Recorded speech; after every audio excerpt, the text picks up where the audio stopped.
ஆதி என்னும் பராமரையே அன்பான மனோன்மணியே சோதி எனும் பஞ்சகத்தாலே சொற்பெரிய கரிமுகனே திகுதி நீக்கும் கந்தவளே திருத்துகின்ற குருநாதர்களே 18 சித்தர்களே பண்பான பரமசிவமே ஓதியே ஜோதிடங்கள் உரைப்பதற்கு நாத விந்து வடிவாக நல்ல துணை ஆவீரே. உலகில் உள்ள தமிழ் பேசும் அனைத்து நாள் உள்ளங்களுக்கும் மற்றும் ஜோதிட சான்றோர்களுக்கும் மூத்தோர்களுக்கும் ஆர்வலர்களுக்கும் மற்றும் இந்த காணொலியை காணும் உங்களுக்கும் அஸ்ட்ரோராஜின் இனிய நல்வணக்கங்கள். ஜோதிடம், ஆன்மீகம், மருத்துவம், வாழ்வியல் என்ற 4 தலைப்புகளில் தொடர் காணொலிகளாக கொடுத்து வருகிறோம். அந்த வகையில் இன்று வாழ்வியல் சம்பந்தப்பட்ட ஒரு காணொலி. இந்த காணொலி உங்களுக்கு நிகரானவர் யார் என்று பார்க்கும் பொழுது, உங்களுக்கு நிகரானவர் உங்களை தவிர மற்ற உலகில் யாரும் இருப்பதற்கான வாய்ப்பே இல்லை. நீங்கள் பணம் படைத்த ஒருவரை பெரிதாக எண்ணுகிறீர்கள், அல்லது அழகான ஒருவரை உயர்வாக எண்ணுகிறீர்கள், அல்லது உடல் பலம் உள்ள ஒருவரை உயர்வாக எண்ணுகிறீர்கள். ஒருவர் செல்வம் செல்வாக்கு சார்ந்ததாக இருப்பதாக கருதி கொண்டு படோடோபமாக வாழ்கிறார், அவரை பார்த்து உயர்வாக இருக்கிறார் என்று எண்ணுகிறார்கள். நன்றாக நினைத்து பாருங்கள் நண்பர்களே, இந்த உலகம் சன்னியாசி காலில் தான் விழ விருப்பப்படுகிறதை ஒழிய ஒரு பணக்காரன் காலில் விழ விருப்பப்படவில்லை என்பதை கூர்ந்து கவனித்து பாருங்கள். ஏனென்று கேட்டால், அவனுக்குத்தான் இந்த உலகத்தில் எதுவுமே தேவையில்லை. நல்லதை கெட்டதை பார்த்தவுடன் அடையாளம் பார்த்து உணரக்கூடிய தகுதி உள்ளவன் சன்னியாசி மட்டுமே. அவனுக்கு சந்தோஷம், துக்கம், மகிழ்ச்சி, வேதனை இப்படி எதுவுமே இல்லை. லாபம் நஷ்டம் எதுவுமே இல்லை. அப்படி வாழ்ந்த நிறைய மனிதர்கள் ஒரு சிலர். அந்த ஒரு சிலரில் இன்று ஒருவர் சொன்ன ஒரு தகவல். ராமகிருஷ்ணர் ஒரு விஷயத்தை அடிக்கடி குறிப்பிடுவார். காலில் முள் குத்திவிட்டால் அதை முள்ளினை கொண்டுதான் இன்னொரு முள்ளை எடுக்க வேண்டும். இறுதியில் 2 முள்ளையுமே தூக்கி எறிந்துவிட வேண்டும்.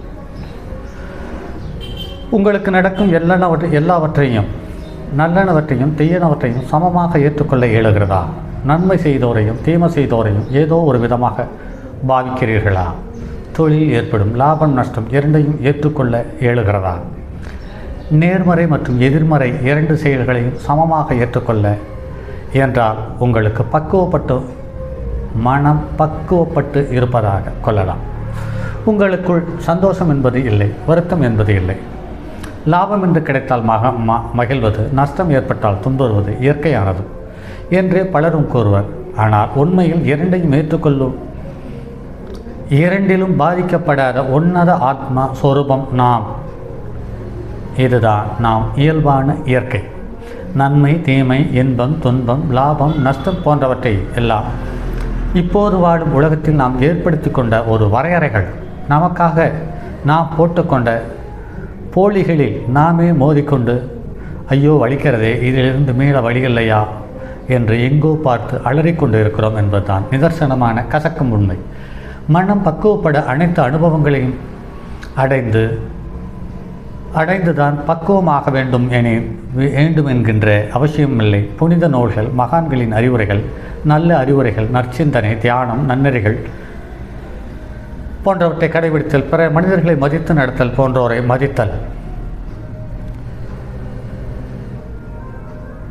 கடவுளை முழுமையாக நம்புவது, அந்த கடவுளினுடைய எண்ணத்தோடு அல்லது கடவுளினுடைய சிந்தனையோடு பாரபட்சமில்லாமல் உழைக்க அல்லது சமூக சேவை செய்ய, பிரதிபலன் எதிர்பாராத உதவிகள், தன்னால் இயன்றதை தானே செய்து கொள்ளுதல் போன்ற தேவைகளை குறைத்துக்கொள்ளுதல் போன்றவற்றை நினைத்து கடைபிடித்து வந்தோமாக நாம் பக்குவப்பட்டவர்களாகும். சில தொழிலதிபர்களை நாம் வாழ்வில் சந்திக்கும் பொழுது அதிசயமாக இருக்கும். தொழிலில் நேர்மை இருப்பது சிறிதும் இருக்காது. ஆனால் தொழிலில் வரக்கூடிய லாபத்தில் குறிப்பிட்ட சதவீதத்தினை ஏழை எளியோருக்கு தானமாக வழங்குவார்கள். கோயில் உண்டில் காணிக்கையாக செலுத்துவார்கள்.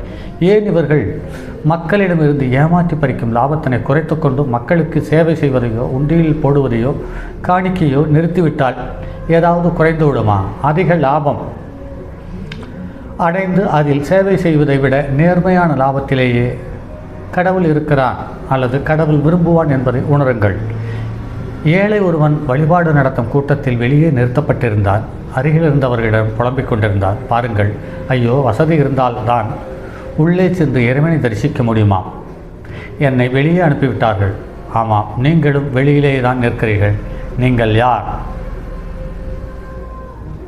என்று கேட்க, நீ கூறுவது சரிதான், நான் தான் அந்த கடவுள் என்றார். சுற்றி இருந்த மனிதர்கள் அமைதியாக அதிர்ந்து போனார்கள். பக்குவப்படாத எந்த மனமும் மூடப்பட்ட கதவுதானே. அதற்குள்ளே ஏழையின் குரலும் இருக்கப் போவதில்லை, கடவுளும் குடியிருக்கப் போவதில்லை. பக்குவப்பட்ட மனதிற்காக ஆவண செய்வோம், நேர்மையாக இருப்போம், கடவுளை முழுமையாக நம்புவோம். இந்த உலகத்தில் வாழ்வும் சாவும் இறப்பும் பிறப்பும் ஒன்றே என்று உணரும் பட்சத்தில் நம்மளுடைய வாழ்வு நிதானமாகவும் சந்தோஷ கலந்ததாகவும் இருக்கும். கடைசியாக ஒரு வார்த்தை, சவம் என்பது இறப்பு, பிற சவம் என்பது பிறப்பு. மற்றும் ஒரு சவம் என்பதையே பிரசவம் என்று சொல்லியிருப்பார்களோ முன்னோர்கள். சரி நண்பர்களே, மற்றும் அடுத்தது ஒரு பதிவில் சந்திப்போம். அதுவரை உங்களிடமிருந்து விடைபெறுவது உங்கள் அன்பு நண்பன் எம் ராஜார்த்தினம். தங்கமான் வலுவோடேந்தி தன்மதி தலையில் கொண்டோர் மங்கையர் பதிக்கச் சொன்ன மாமொழி ஜோதிடத்தை இங்கு யாம் உரைப்பதற்கோர் ஏமை என்னும் பிழை வராமல் காக்க செங்கன்மால் மருகன் யானைச்சரர் பதம் காப்பதாமே.